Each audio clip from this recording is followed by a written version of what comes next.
দেশের বিভিন্ন জায়গায় বাদ দেওয়ার মাধ্যমে আমার এই খাঁটির দেশের আমার এই উর্বর ফসল জমি যাতে হতে না পারে তার ব্যবস্থা করে, যাতে করে আজীবন তার প্রতি নির্ভরশীল থাকতে পারি, এইটা ব্যবস্থা করা হয়।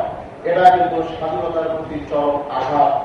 এগুলো স্বাধীনতা আনা যেমন কঠিন কাজ, তার চেয়ে কঠিন কাজ স্বাধীনতা রক্ষা করার জন্য।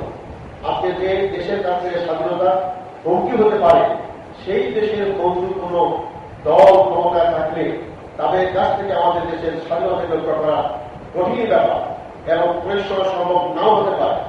আধুনিক যুগে হয়তো একটা দেশ আরেকটা দেশকে দখল করে না, যদিও আমার এখন কিছু সবাই দেখতে পাচ্ছি ইরাক দখল করা হয়েছে, আফগানিস্তান দখল করা হয়েছে, এদিকে লিবিয়ার কি ঘটনা ঘটে আমি বলতে পারছি না। এই জন্য আমাদের আশঙ্কা হয় যে আমাদের এই দেশের প্রয়োজনে আমাদের পার্শ্ববর্তী দেশ সমস্ত নীতিমালা ভঙ্গ করে আমার সীমানা মুছে ফেলে তারা তাদের সেই অখণ্ড ভারত কামনার যে চিন্তা নির্ভর করেছিলেন, সেই চিন্তায় তারা অগ্রসর হয়ে আমার দেশের সীমানা মুছে ফেলতে পারে কিনা আমরা বলতে পারি না। কারণ তাদের পছন্দ কিছু বুদ্ধিজীবী লেখনী মাধ্যমে যখন প্রকাশ করে যে ভারতের মধ্যে এত বড় রাষ্ট্রের বাইরে আমরা তার পাশে থেকে আমাদের সেনাবাহিনী কি প্রয়োজন, আমরা কি আমাদের সেনাবাহিনী দিয়ে যদি কোনো ভারত যুদ্ধে অংশগ্রহণ করা যুদ্ধে তাদের সাথে আমরা লেগে যাই, তাই তাদের সাথে আমরা পারবো? অতএব সেনাবাহিনী তার প্রয়োজন নাই। এই যে একটু বুদ্ধিজীবী কথা বলা শুরু করে এমন এক সময় আসবে যে আমাদের ভাবির দেশে আমরা দেশ, আমরা যদি তাদের সাথে একসাথে মিলেমিশে থাকতে পারি, বড় দেশের নাগরিক হবো, এটা আমাদের অসুবিধা কোথায়? আমার তো মনে হয় আজকে ধীরে ধীরে মনস্তাত্ত্বিক ভাবে বুদ্ধিজীবীদের বুদ্ধি কিনে আজকে আমাদের বুদ্ধিজীবীদের মাধ্যমে আমাদের দেশের স্বাধীন সাধারণের বিরুদ্ধে একটা সূক্ষ্ম প্রচার চালানোর চেষ্টা করা হচ্ছে। আতঙ্কিত হয় যখন পত্রিকায় দেখা হয় বাংলাদেশকে ব্যর্থ রাষ্ট্র বানানোর চেষ্টা করা হয়, যেখানে ভারতের প্রতিনিয়তে বোমা হামলার মাধ্যমে লোক মারা যায়, সেখানে সেই রাষ্ট্রকে ব্যর্থ রাষ্ট্র বলা হয় না। আর এখানে কোথাও গিয়ে এই ঘটনার মধ্যেই এটাকে ব্যর্থ রাষ্ট্র বানানোর চেষ্টা করা হয়।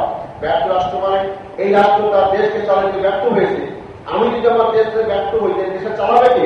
নিশ্চয় বাইরে থেকে কাছে আসতে হবে, তারপরে বাইরে সেনাবাহিনী নিয়ে দেশ থেকে আমাকে চালাতে হবে। আর বাইরে সেনাবাহিনী আমার দেশে চালালে তখন তো আমার দেশ স্বাধীন থাকতে পারে না। আজকে যখন পত্রিকার মাধ্যমে সূক্ষ্মভাবে আমার দেশকে ব্যর্থ করার চেষ্টা করা হয়, আর বুদ্ধিজীবীদের মাধ্যমে যখন বৃহৎ রাষ্ট্রের পাশে থেকে আমার সেনাবাহিনীগুলো প্রয়োজন নেই প্রচার চালানো হয়, তখন আমাদের বুঝতে বাকি থাকে না যে আজকে সুকৌশলে 40 বছর পর হয়তো দেখা যায় আস্তে আস্তে আমার দেশের স্বাধীনতার সীমানাকে মুছে ফেলার জন্য একটা গভীর ষড়যন্ত্র করা হচ্ছে। আমার স্বাধীনতার অস্তিত্ব কোন প্রশ্নে আজকে, আমার স্বাধীনতার জন্য কোন চেতনা আজকে আমাদের ঘনিষ্ঠ এবং এগিয়ে নিয়ে যাবে? আমার স্বাধীনতার চেতনা, আমার স্বাধীনতার ঐক্যই হচ্ছে এদেশের বৃহত্তর জনগোষ্ঠী ইমান, আকীদা এবং চিন্তা চেতনা। আজকে বাংলাদেশের স্বাধীনতার গ্যারান্টি হচ্ছে একমাত্র ইসলাম। কারণ আমরা বাংলা ভাষায় কথা বলি, আমার পাশের দেশের পশ্চিমবঙ্গ বাংলা ভাষায় কথা বলে। এই বাংলা ভাষায় কথা বলার জন্য পশ্চিমবাংলা এবং বাংলাদেশ এক রাষ্ট্র নয়, এক রাষ্ট্র হতে পারবে না। আমার বিভাজনটাই হচ্ছে আমার ধর্মের ভিত্তিতে, আমার আদর্শের ভিত্তিতে, এই চেতনার ভিত্তিতেই তৎকালীন পাকিস্তানের প্রবাহিত ছিল এবং সেই প্রবাহিত যে চেতনায় হয়েছিল পাকিস্তানের সাথে একত্রিত, সেই চেতনার সেই সীমানার ভিতরেই আজকে বাংলাদেশের অবস্থান। বাংলাদেশকে যদি স্বাধীন সার্বভৌম টিকে থাকতে হয়, বাংলাদেশের জনগোষ্ঠীর চিন্তা চেতনাকে সমুন্নত করতে হয়, এই চিন্তা চেতনাকে শানিত করতে হবে, এই চিন্তা চেতনাকে বলিষ্ঠ করতে হবে, এই চিন্তা চেতনাকে আরো গভীর নিয়ে যেতে হবে। তাহলে আমার স্বাধীনতা সার্বভৌমত্ব কেউ আঘাত আনতে পারবে না।